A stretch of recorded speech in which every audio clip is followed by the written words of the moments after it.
이유식 코칭을 하다 보면 우리 아이가 제가 만든 이유식은 안 먹고 시판 이유식만 먹어요 라고 고민하시는 분들이 계세요. 왜 그러는 걸까요? 그리고 그럴 땐 어떻게 해야 되는 걸까요? 그 내용이 궁금하시다면 이번 영상 끝까지 봐주세요. 그리고 좋아요, 구독 꼭 눌러주세요. 그럼 시작해 볼게요. 고루고루 고구맘.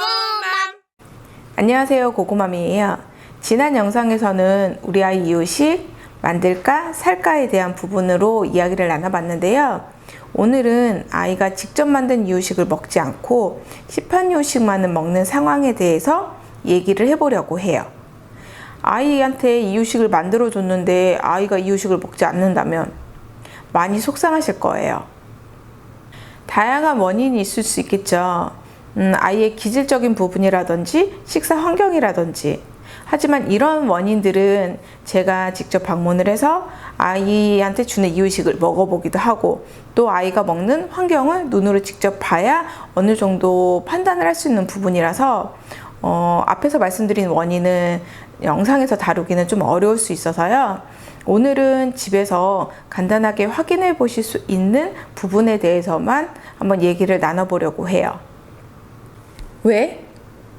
내가 정성스럽게 만들어준 이유식 먹지 않고 시판 이유식만 먹는 걸까요? 바로 맛 때문이에요. 이유식 만드는 건 요리를 잘하는 것과는 상관이 없다고 생각해요. 저도 요리 잘 못하거든요. 근데 이유식 코칭도 하고 강의도 하고 또 시연도 하고 또 이렇게 유튜브를 통해서 여러분들을 만나고 있답니다. 이유식을 만들 때 들어가는 건 뭐 쌀이라든지 이런 잡곡, 또 채소, 또 육류, 뭐 생선, 두부 이렇게 식재료들이잖아요. 뭐 후기나 완료기 때 이제 참기름을 조금 사용하긴 하지만 그런 추가적으로 맛을 내는 양념들이 들어가지는 않아요. 그래서 셰프가 만든 이유식이나 제가 만든 이유식이나 많이 다르지 않을 거라는 생각을 해요. 단, 식재료의 신선도라든지 재료의 배합이라든지 이런 것에 따라 달라질 수는 있겠죠. 그래서 셰프가 만든 이유식을 가끔 보면 제가 구하지 못하는 식재료를 가지고 이유식을 만드는 경우도 있더라고요. 고급진 이유식이라고 해야 될까요? 하지만 제가 알려드리는 이유식은 주변에서 쉽게 구할 수 있고 또 누구나 만들 수 있는 대중적인, 일반적인 이유식이라는 거죠. 제가 말씀드리고 싶은 건 이유식은 어느 누가 만들어도 비슷하다. 그러니까 내가 요리 솜씨가 없어서 내가 만든 이유식이 맛이 없나? 그래서 우리 아이가 안 먹나? 라는 고민은 하실 필요 없다는 거예요. 그런 맛적인 부분에서 생각할 수 있는 이유는 어떤 게 있을까요? 첫 번째, 재료의 특유의 냄새나 맛을 없애지 못했기 때문이에요. 제가 올린 소고기 육수 관련 영상에서도 한번 언급한 적이 있는데요. 6개월 이후부터는 아이들이 소고기를 자주 먹어야 되는데 소고기 육수의 잡내를 잡지 못하면 아이들이 이유식을 거부하는 경우가 생겨요. 그래서 소고기 육수를 빼서 이유식을 만들면 다시 아이들이 이유식을 먹게 되는 상황도 많이 생기고요. 이렇게 원재료의 특유의 맛이나 냄새를 없애지 못할 경우에 아이들이 이유식을 잘 먹지 않게 되는 거예요. 소고기도 있겠고 또 연근을 사용할 때 연근 특유의 아린 맛을 없애지 못할 경우도 있을 수 있겠죠. 이런 부분이 이유식의 맛의 차이를 만들 수 있다는 거죠. 두 번째는 맛의 궁합이 맞지 않는 식재료를 같이 사용했을 경우예요.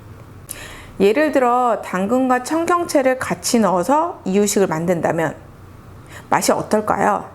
원래 이유식을 잘 먹는 아이들은 어떤 식재료를 넣어도 잘 먹을 수 있지만 맛에 예민한 아이들은 뭐 당근과 청경채처럼 특유의 냄새나 맛이 있는 것들을 같이 섞어서 만들면 이유식을 잘 안 먹는 경우도 있어요.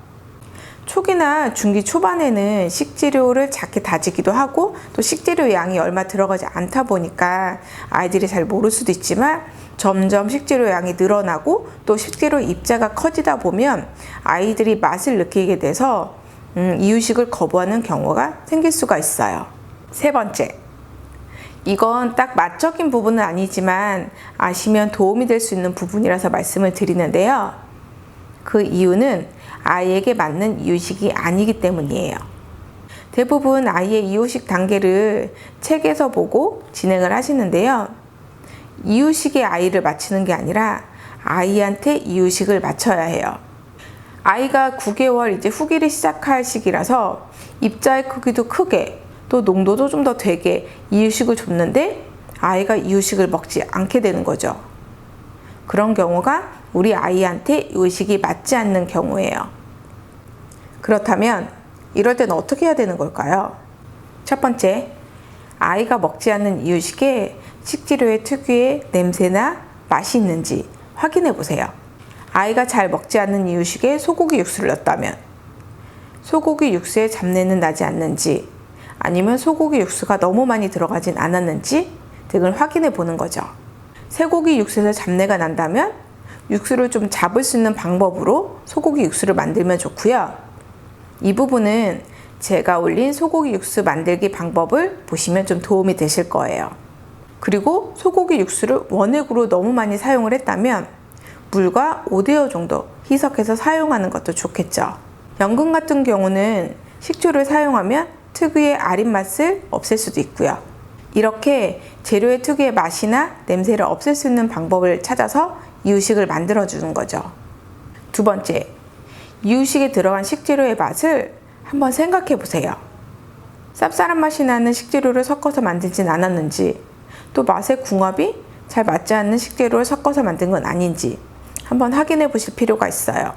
이런 부분은 한 달 식단표를 짜서 진행하면 많이 도움이 될 수 있어요. 식단을 짜다 보면 식재료를 한 번쯤 생각해 보게 되거든요. 식재료의 맛은 어떤지, 또 냄새는 어떤지, 그리고 실제로 이유식을 만들진 않지만 식단을 짜면서 이런 맛일 거야 라는 생각을 해볼 수가 있어요. 식단을 짜지 않고 진행했을 때보다 이유식의 맛적인 부분을 조금 더 살려서 진행할 수 있답니다. 세 번째, 우리 아이가 먹을 수 있는 이유식인지 확인해 보세요. 중기가 끝나고 후기로 넘어가면서 후기에 맞게 입자 크기라든지 농도를 맞춰서 아이한테 줬는데 아이가 이유식을 먹지 않는다면 우리 아이가 아직 후기를 먹을 준비가 되어 있지 않구나 라는 생각을 한번 해보셔야 해요. 이럴 경우는 입자 크기를 중기로 맞추고 농도를 후기로 맞춰서 아이한테 줘보기도 하고요. 입자 크기를 후기로 맞추고 농도를 중기로 맞춰서 아이한테 먹여보기도 하면서 우리 아이가 후기 이유식에 적응할 수 있는 시간을 주는 것이 필요해요. 어떠셨어요? 조금이나마 도움이 되셨나요? 아이들이 이유식을 안 먹는 이유는 정말 다양해요. 그래서 이렇게 짧은 영상에 모든 부분을 말씀드리기가 좀 어렵다는 부분 양해 부탁드리고요. 아이가 이유식을 안 먹는 경우가 생기면 제가 오늘 말씀드린 세 가지를 한번 확인을 해보세요. 그러면 조금이나마 변화되는 모습이라든지 도움을 받으실 수가 있으실 거예요. 그리고 영상을 보시다가 궁금한 점이 있으면 언제든지 댓글 남겨주시고요. 또 아이가 갑자기 이유식을 안 먹는다든지 이유식에 궁금한 점이 있으면 또 그때도 댓글로 남겨주세요. 다음 영상은 그럼 직접 만든 이유식은 먹지 않고 시판 이유식을 먹는데 왜 시판 이유식은 먹는 걸까? 라는 부분에 대해서 영상을 한번 준비해 보려고 해요. 다음 영상도 기대해 주세요. 아직까지 고고맘의 건강놀이터 채널 구독 안 하신 분들 빨리빨리 구독 누르세요. 그리고 좋아요 버튼도 눌러주시고요. 그럼 고고맘 다음 영상으로 찾아올게요. 안녕.